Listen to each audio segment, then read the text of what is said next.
Et à 18 ans, en fait, j'ai eu un grave accident de voiture, voilà, qui m'a coûté l'usage de mes jambes. J'ai participé à 6 mondiaux, et dans les derniers, là, récemment, qui ont terminé en novembre, où j'ai eu la chance d'être capitaine de l'équipe de France. Le handicap se dissout dans l'eau, en fait. Ça, c'est une très très belle phrase parce que moi, une fois que je suis dans l'eau, je suis plus dans mon fauteuil. Ouais, alors je fais plus de rugby, j'en ai fait pendant 8 ans. J'ai fait du rugby à 13 fauteuils.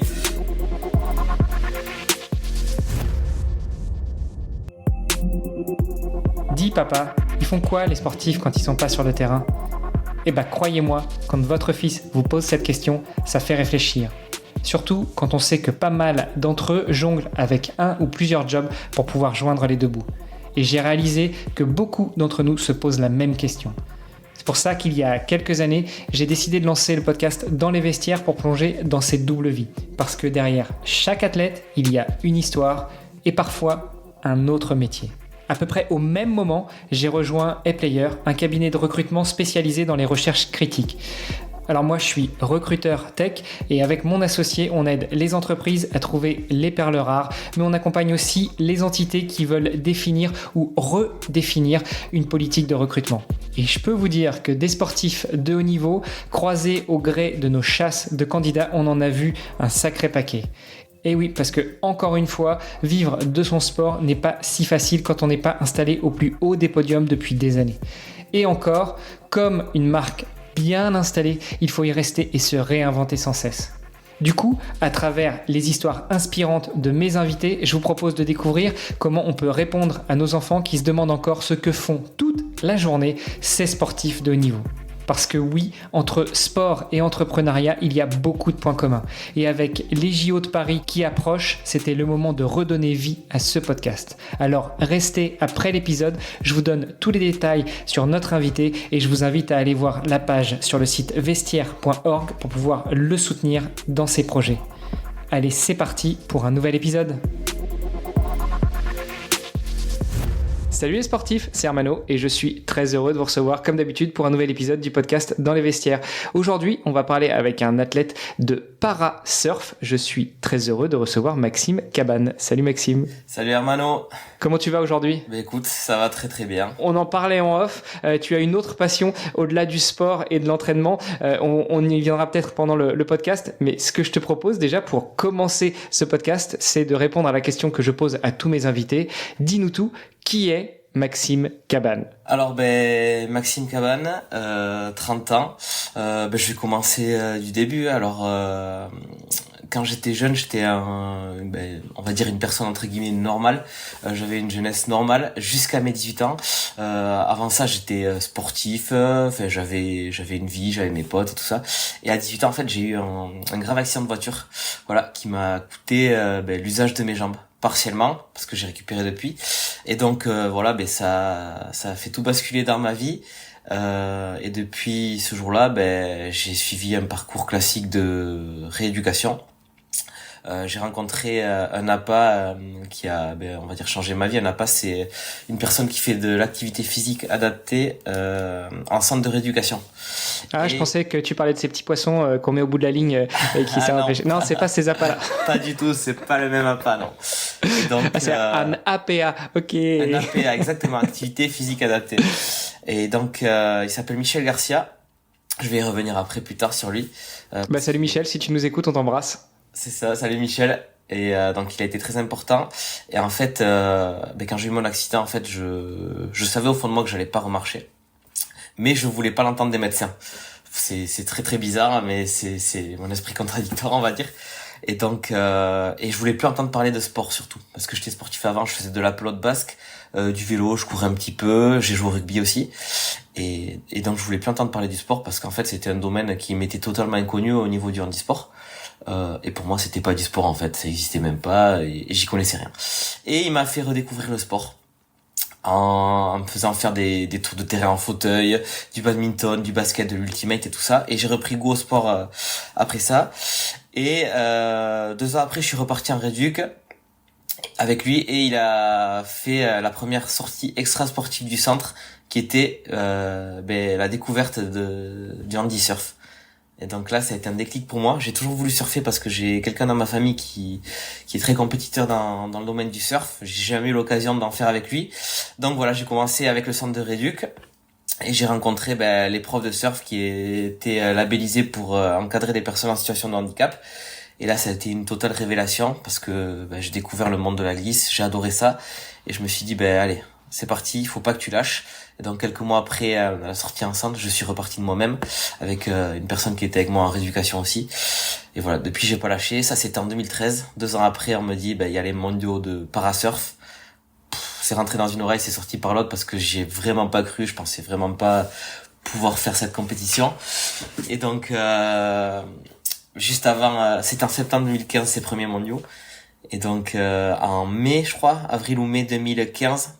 Première compétition, sélection équipe de France. J'avais jamais fait de compétition, la première compétition, les sélections équipe de France pour aller faire les mondiaux en Californie. J'étais là, ok, d'accord, super. On était encadré par Pauline Ado, je sais pas si tu connais, qui est une surfeuse quand même qui était sur le tour pendant quelques années. Voilà, on était plusieurs compétiteurs handi, il y avait des amputés, des paraplégiques, enfin il y a plusieurs catégories en fait en parasurf. Je vais t'épargner, mais il y a 8 catégories en tout si tu veux. Donc, ça va. J'imagine que c'est selon le degré de handicap, ça va selon le degré de handicap, selon l'amputation, elle se situe en haut, membre inférieur. Il y a des handicaps sensoriels aussi, aveugles, malvoyants, des personnes assistées ou pas. Enfin voilà, il y a plusieurs catégories. Et donc voilà, à partir de là, sélection, j'ai été sélectionné, j'ai eu la chance d'être sélectionné, et en septembre on est parti en Californie. Et là le rêve américain, je me suis retrouvé comme dans les films à Los Angeles, quand t'arrives à l'aéroport, enfin c'était incroyable quoi. Et on était sur la côte californienne et on a fait nos mondiaux et puis voilà, c'était incroyable de retrouver toutes les nations autour de cette compétition, cette belle émulation et voilà, et depuis là, on est en 2024 maintenant, j'ai participé à 6 mondiaux, et dans les derniers là, récemment, qui ont terminé en novembre, où j'ai eu la chance d'être capitaine de l'équipe de France. Voilà, c'était mon premier capitanat, et on a remporté le titre de champion du monde par équipe. Donc voilà, très très content de participer à ces mondiaux et d'être capitaine et de pouvoir surfer tout simplement quoi, parce que c'est avant tout du plaisir. Voilà, même si on est en compétition, mais le plus important c'est le plaisir, c'est ce qui amène je pense la performance dans tout ça. Eh ben écoute, super présentation avec le sourire, la banane. Je crois qu'on a fait le tour, donc ciao, voilà, merci. Au revoir, merci. Superbe présentation. Tu nous parlais très rapidement de ton accident à 18 ans et tu nous as dit après que maintenant tu remarchais. Enfin, en tout cas, maintenant ça allait mieux. Non, tu remarches pas là. Je remarche pas, mais en fait, si tu veux, pour contextualiser, alors on connaît souvent le mot paraplégique. On situe quelqu'un de paraplégique en fauteuil roulant qui n'a pas l'usage de ses jambes, mais qui a juste l'usage de ses bras pour pousser son fauteuil. Alors moi, je suis paraplégique, mais incomplet, c'est-à-dire que je n'ai pas subi une section de la moelle en fait. J'ai eu parce que la moelle, en gros, pour faire simple, c'est un câble avec des fils, des fibres dedans. J'ai certaines fibres dans ce gros câble qui ont été cassées, mais j'ai récupéré. Donc en fait, j'ai récupéré pas mal d'usage de mes cuisses. Donc j'arrive quand même à bouger bien mes cuisses. Voilà, quand on me voit sur un fauteuil, on me voit tout le temps bouger. Je tiens pas en place de base. Je bouge bien mes cuisses en fait, et les gens, ça les fait halluciner. Mais je ne peux pas remarcher parce que j'ai pas récupéré les muscles fessiers en fait, moyen fessier, grand fessier, et on se rend pas compte quand on est valide, mais c'est ce qui permet de tenir le haut du corps en fait, c'est le bassin quoi. Donc moi si je me mets debout avec un appui, je peux tenir debout à la force de mes mains, mais si je lâche, je tombe sur les côtés ou en avant en fait. J'ai le haut du corps qui ne va pas tenir à cause des fessiers qui sont trop faibles, pour faire simple quoi. Voilà. Mais j'ai quand même récupéré et ça m'aide beaucoup pour tout ce qui est niveau transfert, d'avoir les cuisses, parce qu'on sollicite beaucoup les épaules, les personnes en fauteuil roulant. Donc voilà, moi j'use beaucoup mes cuisses avec mes bras pour me transférer par exemple de mon fauteuil à ma voiture, de mon fauteuil à mon canapé ou à mon lit, voilà, pour faire simple. Ce qui fait que t'es pas complètement handicapé dans le sens tu peux te débrouiller tout seul. Tu n'as pas forcément besoin 100% du temps de l'assistance d'une personne. Non, justement, je suis complètement autonome en fait moi, et je trouve ça très important d'avoir une totale autonomie parce que c'est un gain de temps déjà, et c'est hyper important pour tout ce que je fais parce que déjà je conduis, c'est hyper important ça, parce que je bouge tout le temps partout en fait, pour tous les sports que je fais. Enfin, je fais pas que du surf aussi, je fais d'autres sports et je suis tout le temps en train de bouger à droite à gauche. Donc ouais, pour moi avoir une autonomie à 100%, c'est vraiment le plus important, je pense, dans ma vie. Pour rester un petit peu sur le parasurf, le handisurf, il paraît que maintenant on dit parasurf en France, on n'utilise plus le terme de handisport mais de parasport. Surtout à l'orée des Jeux Olympiques qui arrivent cet été, là, une petite fête de campagne, Jeux Olympiques et Jeux Paralympiques. Toi, ta pratique du parasurf, c'est comment j'imagine que tu mets pas le fauteuil sur une planche de surf, donc raconte-nous un petit peu comment ça se passe, en tout cas dans ta catégorie à toi. Ça serait compliqué de mettre le fauteuil sur la planche parce que si je le perds, je serais bien embêté après pour tous les jours, quoi. Donc non, alors moi, pour la pratique du parasurf, c'est simple. Alors j'ai mes planches dans mon camion, mes affaires, ma combi dans mon camion aussi. J'arrive sur le spot, je check voir comment sont les conditions, les vagues et tout ça. Si c'est un peu trop gros, ben forcément je vais pas me mettre en danger parce que je connais mes limites maintenant. Donc voilà, je check. En général, j'y vais avec un pote. Voilà, parce que c'est bien aussi de partager, je trouve, plutôt que d'aller tout seul. Et c'est plus facile aussi pour moi d'aller avec quelqu'un parce que c'est là que mon autonomie en fait est restreinte. C'est à cause du sable parce que je peux pas aller dans le sable en fauteuil. Donc voilà. Et en ce moment en fait j'y vais avec un pote qui fait partie de l'équipe de France et qui est malvoyant. Donc en gros moi je suis ses yeux on va dire, lui c'est mes jambes. Donc voilà, on se change les deux. Il me porte la planche jusqu'au bord de l'eau et après il revient me chercher, et il me porte sur les épaules. Et donc voilà, on va surfer les deux. Et voilà comment je pratique en fait. Et après je passe les vagues, je passe la barre comme je peux. Des fois si c'est trop gros, je dois lâcher la planche, plonger sous la vague, récupérer la planche. Mais quand la taille de la mousse de la vague le permet, je fais des canards comme les personnes valides, quoi. Et ensuite quand je prends mes vagues, je rame comme tout le monde. Bon, sans les jambes forcément parce que j'en ai pas l'usage dans l'eau, mais du coup je rame à la force des bras et après je prends ma vague à genoux. En fait je fais ce qu'on appelle du kneeboard. Voilà, le kneeboard c'est un sport qui vient d'Australie, c'est du surf à genoux, mais qui est pratiqué normalement avec des palmes. Moi je suis pas un tricheur, j'ai que les bras. Donc voilà, je rame à la force des bras et ensuite quand je suis sur la vague je suis à genoux. Voilà, et je tiens le rail de la planche plus ou moins et après je fais des virages voilà comme un surfeur debout mais moi je suis à genoux et donc je pratique dans cette catégorie qui s'appelle kneel, donc genou en anglais, et je fais aussi des compétitions contre les personnes valides. Voilà. C'est un challenge en plus que je me suis mis, que j'adore, parce que l'ambiance est très très bonne aussi dans ce milieu-là. Donc voilà ma pratique. Ça doit être quand même vachement sympa de te voir sur les épaules de ton pote. Alors moi ça se voit pas, tu vois, j'ai des lunettes, mais c'est vrai que j'ai des petits soucis de vue aussi, et donc j'imagine très bien, toi tu es ses yeux, lui c'est tes jambes. Allez hop, viens, je te prends avec moi, une planche par-ci, un mec sur le dos, et tac tac tac tac tac. Voilà, non, mais c'est exactement ça, tu vois, c'est une bonne combinaison au final parce que en fait sans lui je pourrais aller surfer quand même, mais ça serait plus ou moins difficile parce qu'il faudrait que j'amène la planche, après me traîner à genoux sur le sable, revenir après quand t'es tout trempe, t'es plein de sable, t'en fous partout dans le camion, t'en fous partout à la maison, ma copine elle est pas contente. Donc voilà, et moi en fait je vais le chercher parce que forcément il peut pas conduire. Donc voilà, c'est une bonne combinaison les deux et ça fonctionne très bien et puis on peut s'entraîner ensemble. Ouais, c'est cool. Par rapport à ton handicap, tu ne peux pas marcher parce que t'as pas l'usage des fessiers, mais par contre tu peux tenir à genoux sur la planche. Donc pas que sur la planche, mais. Je peux tenir à genoux en fait, c'est du genou pas dressé, c'est du genou assis sur les talons en fait. C'est quand même une position à genoux et c'est comptabilisé comme la position à genoux dans ma catégorie. Donc voilà, mais je suis pas avec les genoux dressés pour changer mes appuis et tout, c'est un peu compliqué, donc je me débrouille comme je peux, mais j'ai trouvé le système, donc voilà, je me suis adapté. De toute façon, quand t'as un handicap, t'es forcément obligé de t'adapter dans la vie et dans ton sport, quoi. Du coup, c'est une position un peu comme les judokas qui sont en attente de saluer, qui sont assis qui sont sur les genoux, mais assis sur leur cheville. Sur leur talon. Ouais, c'est exactement ça. C'est la même chose pour situer, ouais. Et donc là, t'attends qu'il y ait un mec qui dise Ray, et là tu salues ton adversaire, et puis après tu pars prendre la vague, c'est ça? Exactement, c'est tout à fait ça. Bon, tu nous disais que tu fais pas que du parasurf, tu fais aussi du rugby et puis de la pelote basque, tout ça en fauteuil, j'imagine? Ouais, alors je fais plus de rugby, j'en ai fait pendant 8 ans, j'ai fait du rugby à 13 fauteuils. Voilà, c'est Attends, du rugby à 13 fauteuils, donc il y a ou du rugby à 13, virgule, en fauteuil. du rugby à Tu 13. switches d'un fauteuil à l'autre, tu switches sur 13 fauteuils? Non, non, je déconne, je déconne. Non, en fait, bon, ça s'appelle du rugby à 13 fauteuils, mais on n'est pas à 13, on est à 5 sur un terrain de hand en fait. Voilà, on a des flags sur les épaules pour simuler le plaquage. Donc on doit attraper le flag de la personne pour la plaquer. Et on a 5 temps de jeu comme au rugby à 13 en fait. Voilà. Et donc le but c'est de marquer derrière la ligne d'un but. On a des poteaux adaptés où on bute. Le jeu au pied se fait au point. Du coup, forcément, on est sur fauteuil, on n'a pas les pieds. Il y en a qui ont pas du tout de pieds d'ailleurs parce qu'ils sont amputés. donc voilà, c'est les mêmes règles avec des passes en arrière et tout ça.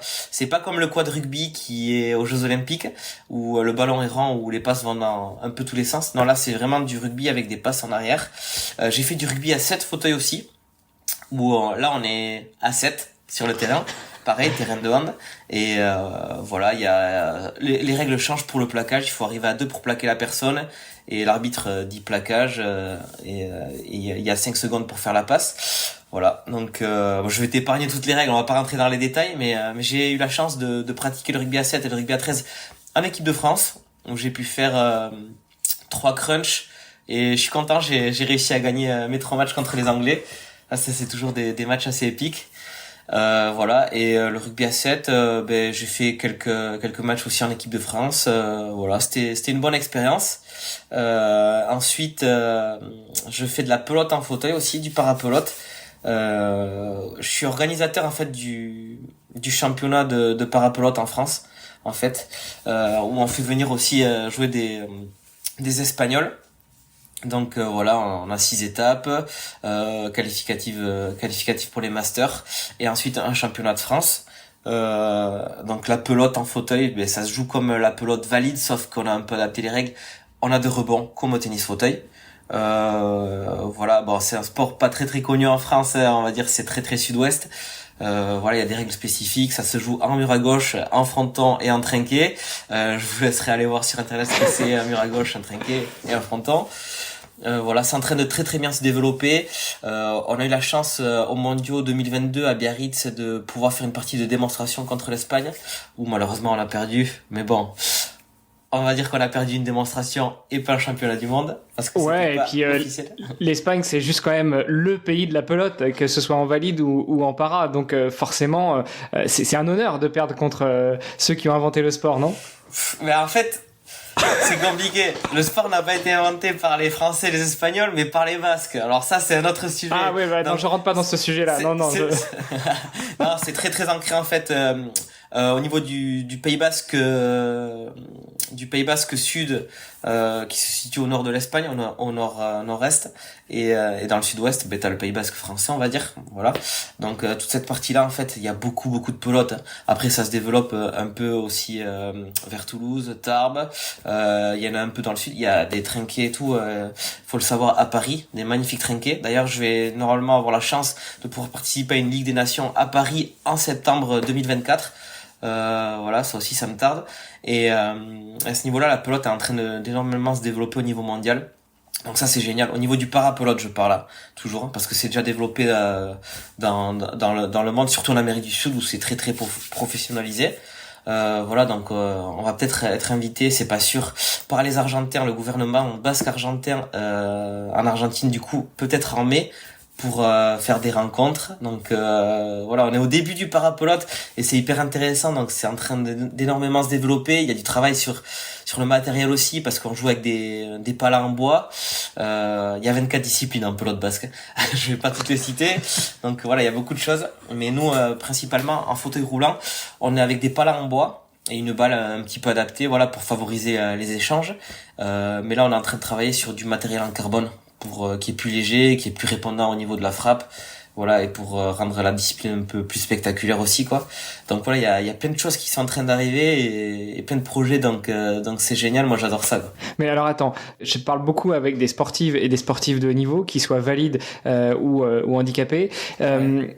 Ce qui ressort souvent, c'est en gros, on n'a pas le temps de tout faire, on n'a pas le temps de s'entraîner, on n'a pas le temps de performer, on n'a pas le temps de chercher des sponsors, on n'a pas le temps de chercher des partenaires, on n'a pas le temps de se reposer. Et toi, mais en fait, quand est-ce que tu te reposes? Quand est-ce que tu fais tout le reste? Tu fais du surf, tu fais de la pelote, t'as fait du rugby, t'organises des tournois de pelote. Ouais. T'organises comment ton temps pour faire rentrer tout ça? Ben en fait j'essaie d'organiser c'est tout le temps sur des week-ends en général les compétitions. Donc ça va, donc ça me laisse le temps dans la semaine pour pouvoir m'entraîner. Après il faut savoir que je travaille pas. J'aurais pas le temps quoi sinon. Mais en fait depuis que j'ai eu mon accident, je travaille pas en fait. Je peux me le permettre, donc j'ai le temps d'organiser tout ça tout autour du sport. En fait, le sport, c'est une passion que j'ai depuis tout petit. Voilà, je regarde les JO depuis toujours, ça m'a toujours fait rêver. J'ai toujours adoré tout ce qui est sport de haut niveau et tout. Et j'ai la chance depuis les mondiaux de 2022 en parasurf d'avoir le statut de sportif de haut niveau. Donc voilà, et je dédie ma vie en fait pour le sport. J'adore ça. Je ne fais que ça et puis voilà.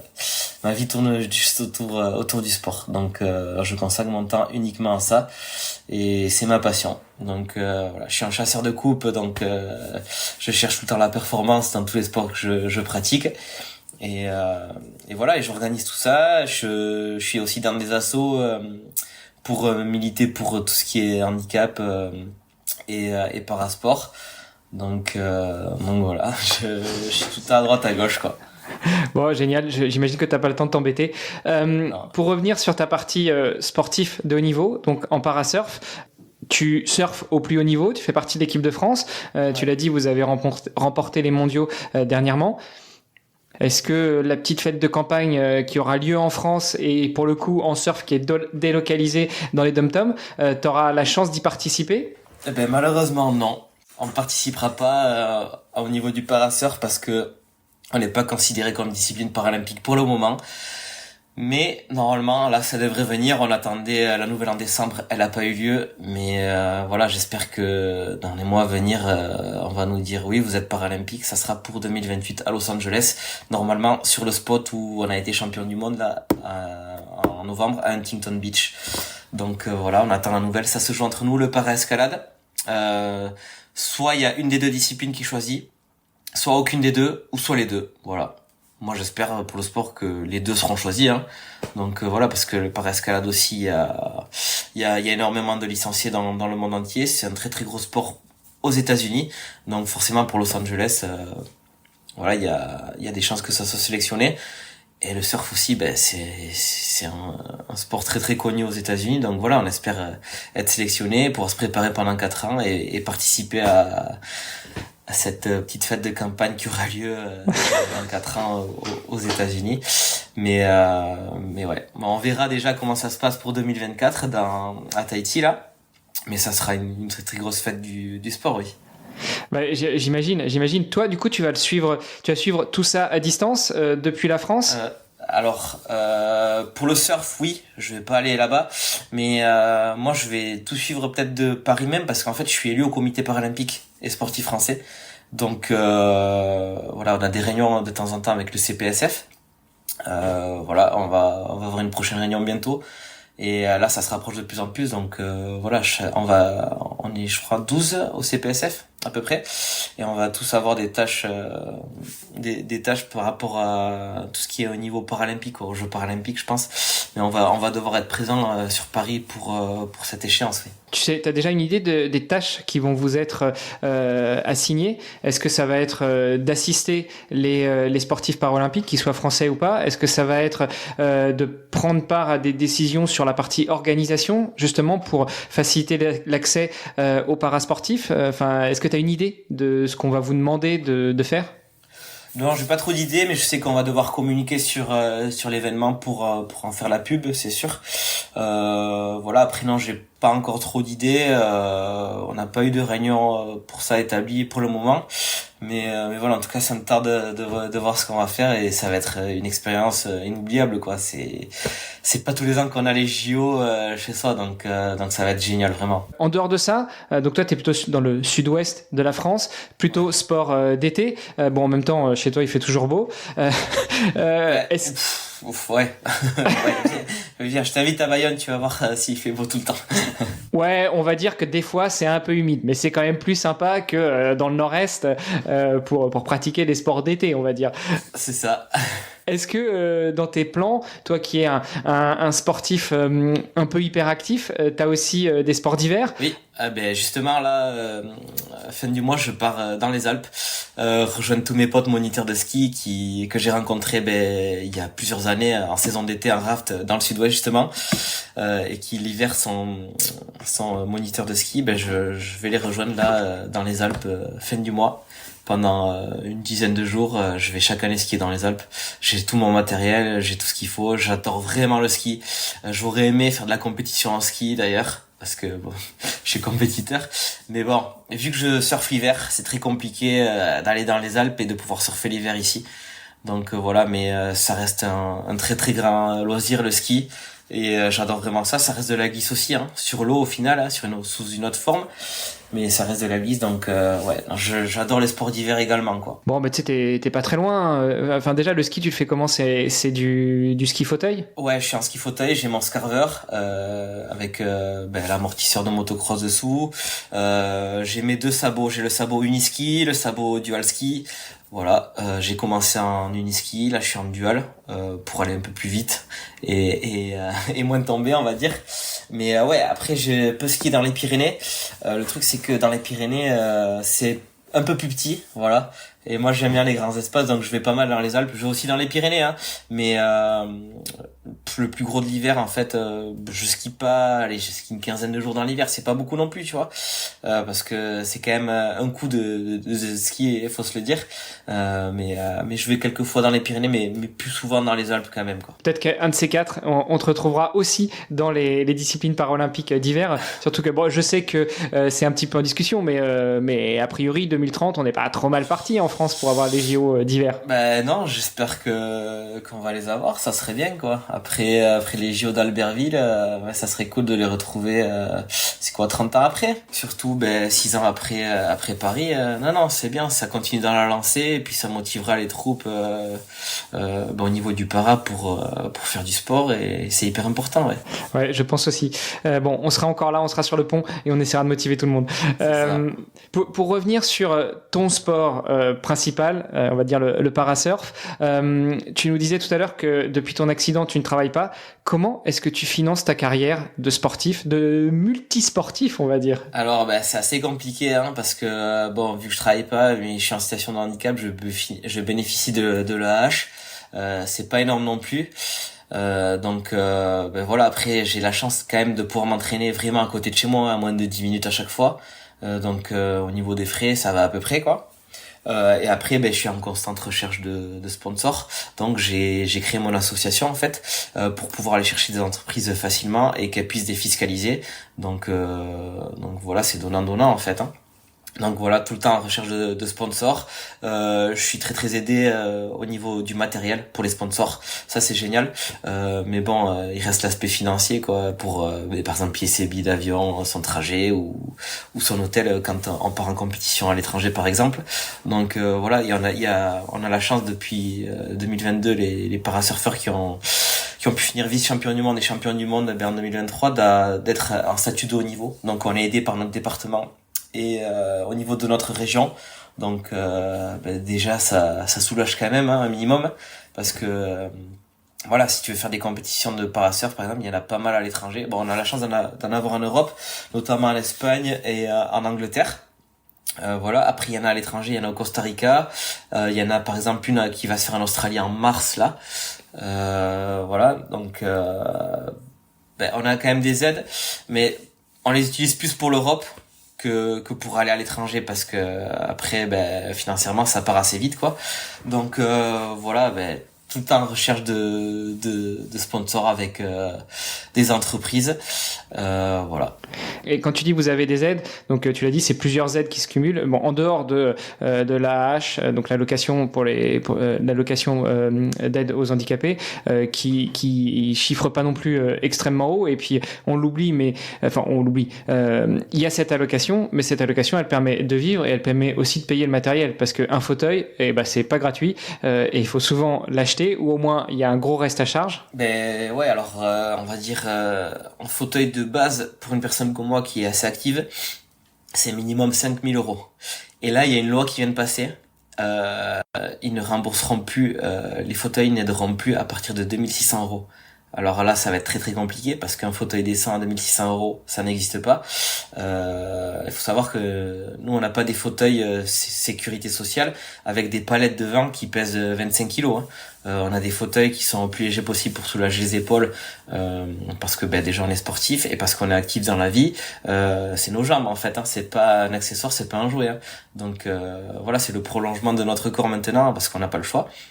Donc ouais, c'est très compliqué. Il faut savoir qu'on a une enveloppe avec la MDPH maintenant de 13 000 euros pour 10 ans. Alors MDPH, c'est la maison des départementale des handicapés, des personnes handicapées. Alors moi, tu vois, sur les 13 000 euros, je viens d'acheter un fauteuil pour la pelote et le tennis, parce que je fais aussi du tennis. Et donc voilà, on va dire 8 000 euros le fauteuil de tennis. J'ai aménagé mon nouveau véhicule.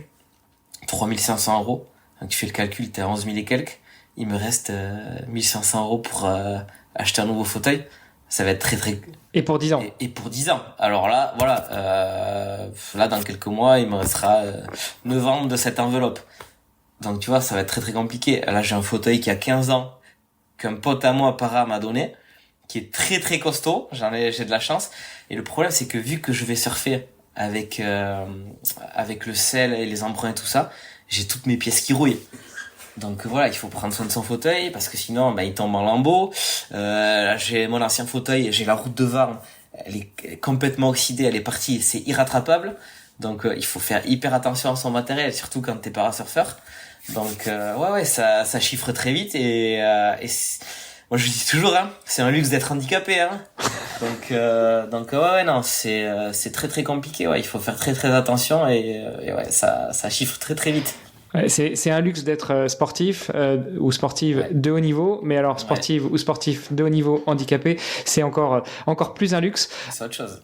Tu disais que tu es toujours en recherche de partenaires, de sponsors. Comment est-ce que tu démarches les entreprises et qu'est-ce que tu as à leur proposer au-delà de l'association qui te permet de défiscaliser? C'est vrai que c'est un tips dont on n'a pas encore trop parlé avec les invités que j'ai pu avoir, mais c'est aussi une solution pour pouvoir inciter les entreprises. J'imagine que ton association, elle est reconnue d'intérêt général, donc ça permet aux entreprises et aux particuliers de défiscaliser jusqu'à... donc les particuliers, c'est 66% du don, et les entreprises, c'est jusqu'à 75%, c'est ça? Alors là, bonne question. Je crois que c'est 60 ou 66 aussi, les entreprises, il me semble. Je crois que c'est dans cet ordre-là à peu près, hein, il me semble. Bon, les entreprises le savent de toute façon. Donc ouais, non, mais je pense que c'est la meilleure des solutions d'avoir une asso pour pouvoir chercher plus facilement des sponsors. Voilà, après ce que je leur propose, en fait c'est tout récent mon asso, elle va avoir 1 an là en février, donc j'ai pas pu trop l'utiliser. Je vais l'utiliser en fait pour trouver de l'argent, mais pour un autre projet que j'ai et dont je vais te parler maintenant en fait. Voilà, en fait là je suis en train de finir un film qu'on va terminer en mars en Norvège. Voilà, c'est un film qui raconte en fait mon histoire depuis l'accident jusqu'à mon parcours de sportif et la fin se termine en Norvège en fait, où on va partir pour surfer en Norvège et faire une expédition avec un aventurier de renom qui s'appelle Vincent Colliard. Je sais pas si tu le connais, mais qui est assez connu dans ce milieu-là. Et en fait, ce film me servira plus tard pour intervenir en centre de rééduc pour motiver les personnes en situation de handicap à reprendre une activité sportive ou une activité sociale tout simplement. Et avec ce film, j'aimerais intervenir aussi en entreprise pour moi-même et trouver des fonds pour mon asso et pouvoir financer ma carrière sportive et aussi la carrière sportive d'autres personnes en situation de handicap en fait. Voilà, l'asso ne servira pas qu'à moi, elle servira aussi à pouvoir aider des personnes qui font du sport également à pouvoir se financer des billets d'avion, des hôtels, des inscriptions sur des compétitions et tout ça. Oui, donc elle est d'intérêt général forcément. Donc voilà. Mais pour l'instant, je m'en suis servi pour récolter des fonds pour faire ce film, pour pouvoir financer ce film, qui me servira plus tard à intervenir au niveau des entreprises, pour faire, on va dire, des mini-conférences. Hein. Voilà, on va présenter ce film plus tard en festival et tout ça pour parler de tout ce qui est handicap, sensibiliser également et montrer ce que c'est le handisport aussi. Donc voilà tous les projets pour 2024. Ouais, l'homme aux 1000 facettes et aux 10 000 projets. Écoute, c'est super impressionnant, super inspirant. Qu'est-ce que tu envisages pour la suite, au-delà de tous ces projets, dans ta carrière de sportif? Déjà, est-ce que tu restes sur le parasurf? Est-ce que tu switches sur d'autres activités? Est-ce que tu penses que tu vas réussir à combiner tout ça? Est-ce que, un peu en mode opportuniste, tu vas aller vers le sport qui sera au prochain JO, que ce soit d'été ou d'hiver, ou toi, tu restes un amoureux du surf depuis que tu as découvert ça en 2015? Alors non, le surf, faut savoir qu'avant tout c'est une passion parce que comme le dit l'association nationale Handisurf, le handicap se dissout dans l'eau en fait. Ça c'est une très très belle phrase parce que moi une fois que je suis dans l'eau, je suis plus dans mon fauteuil. Et dans l'eau, il y a plus la pesanteur, donc mon corps est tout léger. Ça fait un bien fou, et surtout avec l'air marin, le sel et tout ça, ça fait un bien fou avant tout, avant tout ce qui est compétition et sport. C'est une thérapie, il faut savoir le parasurf parce que tu es dans l'eau et non ça fait extrêmement de bien au corps et surtout à la tête quoi, parce que t'oublies tout, surtout avec ce sport, parce que t'es obligatoirement concentré sur tes vagues, t'es sur un élément qui bouge, donc t'es obligé de rester sur ta planche en équilibre, t'es tout contracté tout ça, donc tu ne fais attention qu'à l'eau, qu'aux vagues et à rester sur ta planche. Donc t'oublies tout le reste. Le temps d'une session, t'oublies tout le reste. Donc non, je vais continuer à surfer. Après, si on passe pas aux Jeux Paralympiques, je t'avoue que je vais un peu lâcher et être moins assidu sur les entraînements. Parce que pour moi, ça serait le Graal quand même de pouvoir accéder aux Jeux Paralympiques. Mais je continuerai dans tous les cas parce que ça me fait tellement de bien au corps. Et c'est une passion avant tout, la glisse. Et c'est un partage avec les copains, tout ça dans l'eau. Donc non, c'est génial. Et puis moi, maintenant... quand je voyageais aller en vacances, j'essaie d'aller sur des spots assez mythiques et de profiter quoi. Donc de pouvoir surfer quand je pars en vacances aussi. Non, je continuerai dans tous les cas parce que ça reste un loisir avant tout et du pur plaisir vraiment. Voilà, après je continuerai également dans la pelote. Je pense pas qu'on passera au JO de sitôt, mais c'est pareil, c'est une passion, c'est le sport que je pratique depuis tout petit et ça me tient énormément à cœur. Voilà, donc je continuerai dans tout ça et après non, je sais pas où on va dans quelques années, mais non, je verrai plus tard. Oui, peut-être que je jouerai l'opportunisme et j'essaierai de trouver un sport où je peux peut-être aller au JO parce que c'est quand même un rêve de gosse de pouvoir participer à cette fête de campagne comme tu dis. donc voilà, non, mais je resterai dans le milieu du sport. Et après non, j'ai d'autres projets. Là, comme je t'ai dit, je vais partir faire une aventure en Norvège avec un aventurier et j'aimerais repousser encore mes limites et pourquoi pas faire d'autres aventures plus tard dans des trucs qu'on croit impossibles et voilà, et repousser les limites aussi du handicap. Donc j'ai toujours des projets en tête, toujours des idées, je suis toujours en train de réfléchir sur des choses, voilà, lier le voyage, l'aventure et puis les contraintes et les limites de l'handicap. Je trouve que c'est génial et moi les projets c'est ce qui me fait vivre, donc voilà, je sais que je vais pas m'ennuyer dans les années à venir. Bon, écoute, on continuera à discuter en off en parlant d'aventure. Moi, ça me fait vibrer. Écoute, on arrive tout doucement à la fin de cet épisode. Il y a une question que j'ai coutume de poser à mes invités. Elle est à la fois assez simple, mais à la fois un peu tordue. Si tu pouvais être dans un monde un peu parallèle et puis te projeter à côté de Maxime à 18 ans, après ton accident, alors après avoir récupéré, sorti de l'hôpital, etc., qu'est-ce que tu penses que lui, qui aurait la vue sur toute ta carrière, sur toute ta vie depuis tes 18 ans, qu'est-ce qu'il dirait de toi en te voyant? Que je pense de là où je viens, d'un tout petit village, parce que je suis pas de Bayonne de base, je suis d'un tout petit village entre les montagnes du Pays Basque, que je pense qu'à 18 ans je me rendrais pas compte de ce que j'allais accomplir peut-être. Enfin, moi je suis content de ce que j'ai accompli, de comment j'ai pu mûrir, vaincre un peu ma timidité aussi, on va dire. Et voilà, jamais à 18 ans j'aurais cru que j'allais être là, que j'allais faire des compétitions internationales et que j'allais essayer de motiver les gens qui se retrouveraient dans ma situation à se bouger, quoi. Donc jamais j'aurais cru ça, quoi. Bah écoute, tu vois où t'en es aujourd'hui. Je pense que c'est un beau message d'espoir et puis surtout de résilience aussi après cet accident, de voir que maintenant tu fais du parasurf, du paratennis, de la parapelote, t'as fait du para-rugby et puis tu vas pas t'arrêter là et en plus tu contribues à échanger, à partager, à démystifier le handicap. Donc félicitations pour ça. Merci. Maxime, où est-ce qu'on peut te suivre? Où est-ce qu'on peut t'encourager? Où est-ce qu'on peut venir te voir, parler avec toi, éventuellement te soutenir si on est une entreprise et si on veut soutenir ce beau projet que tu as? Alors, on peut me contacter sur LinkedIn, par exemple. Tout simplement Maxime Cabane. Cabane avec 2 N et pas de S à la fin. Sur Instagram, c'est Maishi. Maishi, ça veut dire Maxime en basque. En fait, c'est mon surnom. Je sais pas si tu le mettras après sur le podcast ou quoi. Si, je mettrai tout ça dans les notes de l'épisode. Okay. Sur Facebook aussi, Maishi Cabane. Voilà. Et après, avec mon association qui s'appelle Oreka. D'ailleurs, le film s'appellera Oreka, ça veut dire l'équilibre en basque. C'est toute une symbolique en fait, parce que j'ai perdu l'équilibre parce que j'ai plus l'usage de mes jambes, mais j'ai retrouvé un équilibre de vie par rapport au sport et tout ça. Donc voilà, c'est une belle symbolique, je trouve, ce mot Oreka. Voilà, sur les réseaux sociaux et puis sur LinkedIn.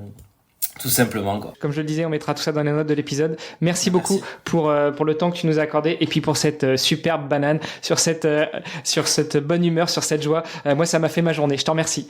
Merci à toi, c'était avec grand plaisir. À plus tard. À la prochaine. Alors on est tous d'accord, chaque athlète a une histoire unique, tout comme Maxime Cabane que vous venez d'entendre sur le podcast. Si son parcours vous a inspiré, eh bien rejoignez-nous sur les réseaux sociaux du podcast pour en discuter. Tous les liens sont dans les notes de l'épisode. Pour en découvrir davantage sur Maxime et tous les autres sportifs du podcast et les soutenir dans leurs défis, eh bien visitez le site vestiaire.org. On a besoin de vous, chaque euro compte et 100% des dons sont directement reversés aux athlètes. Le podcast Dans les vestiaires met en lumière ces héros du sport et ils ont besoin de votre soutien. Et le plus simple, c'est de partager leurs histoires pour les aider à briller sur la scène internationale. Et puis comme ça, tout le monde fera un peu partie de cette superbe aventure sportive et philanthropique. Partagez leurs épisodes, ça nous aide et ça les aide surtout eux. Allez, sportez-vous bien, entraînez-vous bien et on se retrouve bientôt pour un nouvel épisode. Salut les sportifs!